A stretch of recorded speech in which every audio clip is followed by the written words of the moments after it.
This story isn't mine. It was sent to me by someone who begged not to be named. Let's just call her Sophie. She was 17 when it began. Still in high school. Quiet. Smart. A little withdrawn. She didn't party. Didn't drink. Didn't believe in ghosts, demons, or the devil. She does now. It started with a dream. Or at least, she thought it was a dream. She was lying in her bed, frozen, eyes open, room dark, but not empty. At the foot of her bed, a figure, tall, lean, skin stretched tight over long limbs like wet leather. She couldn't scream, couldn't move. It just stood there, watching. She blinked, and it was gone. The next morning, she chalked it up to sleep paralysis. Even Googled it. Common in teenagers. Stress-related. Harmless. She laughed about it to her friend in class. Even made a joke. Guess I got visited by a hot demon last night. Her friend didn't laugh. She just said one thing. Don't let it in twice. Sophie asked what she meant, but her friend shook her head and said, never mind. Shadow moved, climbed her bed. Its weight pressed into the mattress. She felt it. Its face leaned in, but she couldn't see it. Just darkness and heat. It didn't speak, but she heard it somehow inside her head. A whisper, low, hungry. Let me in. She woke up sweating, heart racing, bed sheets soaked, but nothing was there. The next day she was different, tired, distracted, withdrawn, and she kept hearing music. Low, seductive humming, coming from nowhere. She skipped class, slept in the nurse's office, didn't remember closing her eyes, and yet the dream returned. Cold hand touched her cheek.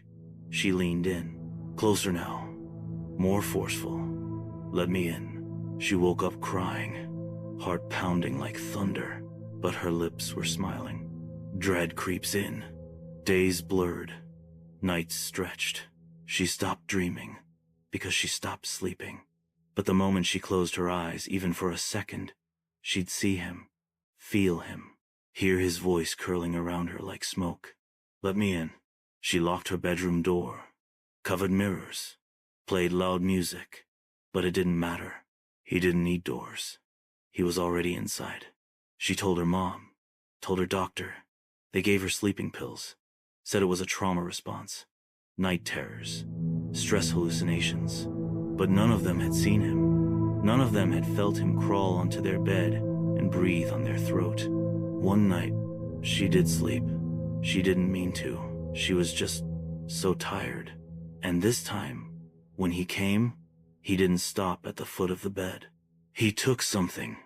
Not her body, not her soul, not entirely. He took something deeper. And when she woke up, she wasn't Sophie anymore. She looked the same, spoke the same, but people around her felt it. They said she stared too long, stopped blinking, smiled when she shouldn't. One kid swore she followed him home.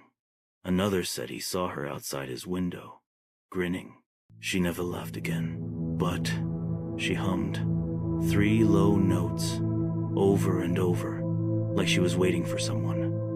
Final note heavy. That was 3 years ago. Her parents sent her away. Some say it was a hospital. Others say it was an exorcist. No one knows for sure.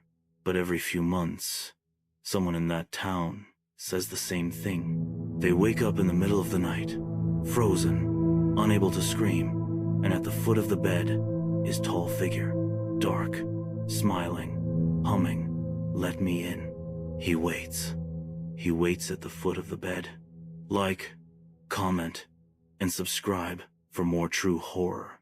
And whatever you do, don't fall asleep alone tonight.